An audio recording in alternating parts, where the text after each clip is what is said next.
പണത്തോടുള്ള ആർത്തിമൂത്ത് സ്വന്തം ചോരയെയും പ്രാണനെയും ഇല്ലാതാക്കിയ ആ നരാധമൻ ഒടുവിൽ കുടുങ്ങി. 12 വർഷം മുൻപ് കേരളം കേട്ടുനടുങ്ങിയ അരീക്കോട് കൂട്ടക്കൊലക്കേസിലെ മുഖ്യപ്രതി വാവൂർ കൂടാംതൊടി മുഹമ്മദ് ഷരീഫിനെയാണ് കർണാടകയിലെ പരപ്പന അഗ്രഹാരത്തിൽ വെച്ച് പ്രത്യേക അന്വേഷണ സംഘം സാഹസികമായി പിടികൂടിയത്. ആസൂത്രിതമായ കൊലപാതകത്തിന് ശേഷം നിയമത്തിന് മുന്നിൽ നിന്ന് വഴുതിമാറി നടന്ന ഇയാൾക്കിനി അഴിക്കുള്ളിൽ കിടന്ന് നരകിക്കേണ്ടി വരും. വാവൂർ കൂടാംതൊടി മുഹമ്മദ് ഷരീഫിനെയാണ് വെള്ളിയാഴ്ച പകൽ 3:30 കർണാടകയിലെ പരപ്പ അഗ്രഹാരത്തിൽ വെച്ച് പ്രത്യേക അന്വേഷണ സംഘം പിടികൂടിയത്.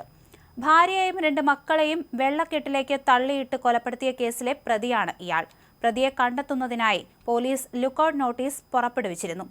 രഹസ്യ വിവരത്തിന്റെ അടിസ്ഥാനത്തിൽ കർണാടകയിലെ പരപ്പ അഗ്രഹാരത്തിൽ ഇയാൾ താമസിക്കുന്നതായി കണ്ടെത്തിയ കൊണ്ടോട്ടി ഡിവൈഎസ്പിയുടെ നേതൃത്വത്തിലുള്ള സംഘം അതിസാഹസികമായിട്ടാണ് പ്രതിയെ കസ്റ്റഡിയിലെടുത്തത്.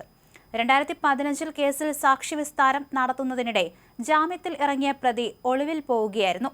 ഒളവട്ടൂർ മായങ്കര തടത്തിൽ സാബിറ, മക്കളായ ഫാത്തിമ, ഫിദ, ഹൈഫ എന്നിവരെ വെള്ളക്കെട്ടിൽ തള്ളിയിട്ട് കൊലപ്പെടുത്തിയ കേസിലാണ് ഷരീഫ് അറസ്റ്റിലായത്. 2013 ജൂലൈയിലാണ് സംഭവം.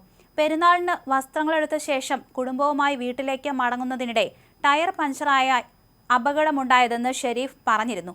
മരിച്ച 2 വയസ്സുകാരിയുടെ മൃതദേഹവുമായി സമീപത്തെ വീട്ടിലെത്തി ഇയാൾ തന്നെയാണ് സംഭവം പുറത്തെത്തിച്ചത്. എന്നാൽ പിന്നീട് നടത്തിയ അന്വേഷണത്തിൽ കൃത്യമായി ആസൂത്രണം ചെയ്ത് നടപ്പിലാക്കിയ കൂട്ടക്കൊലയാണെന്ന് വ്യക്തമായി. ഭാര്യയുടെ പേരിലെടുത്ത 10 ലക്ഷം രൂപയുടെ ഇൻഷുറൻസ് തുക സ്വന്തമാക്കി പുതിയ വിവാഹം കഴിച്ച് ജീവിക്കുകയായിരുന്നു പ്രതിയുടെ ലക്ഷ്യമെന്ന് പോലീസ് കണ്ടെത്തി. കുറ്റകൃത്യം നടന്ന് 76-ാം ദിവസം അന്വേഷണ സംഘം കോടതിയിൽ കുറ്റപത്രം സമർപ്പിച്ചു. ഇതിനിടെ പ്രതിക്ക് ജാമ്യം ലഭിച്ചു. മഞ്ചേരി സെഷൻസ് കോടതിയിൽ കുറ്റപത്രം വായിച്ചു കേൾക്കാനായി പ്രതി ഹാജരായിരുന്നു. 2014 ഏപ്രിൽ 22-നാണ് പ്രതി ഒളിവിൽ പോയത്. സാബിറയുടെ കുടുംബം നീതി തേടി മുഖ്യമന്ത്രി ഉൾപ്പെടെയുള്ളവർക്ക് പരാതി നൽകിയിരുന്നു. പതിറ്റാണ്ടുകൾ നീണ്ട കാത്തിരിപ്പിനൊടുവിൽ സാബിറയുടെ കുടുംബത്തിന് നീതി ലഭിക്കുമെന്ന പ്രതീക്ഷയിലാണ് മലപ്പുറം സ്വന്തം സുഖത്തിനായി പിഞ്ചുകുഞ്ഞുങ്ങളെ പോലും ഇല്ലാതാക്കിയ ഷരീഫിന് അർഹമായ ശിക്ഷ.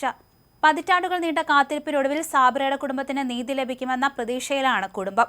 സ്വന്തം സുഖത്തിനായി പിഞ്ചു കുഞ്ഞുങ്ങളെ പോലും ഇല്ലാതാക്കിയ ഷരീഫിന് അർഹമായ ശിക്ഷ ലഭിക്കുമോ എന്ന് ഇനി കോടതി തീരുമാനിക്കും.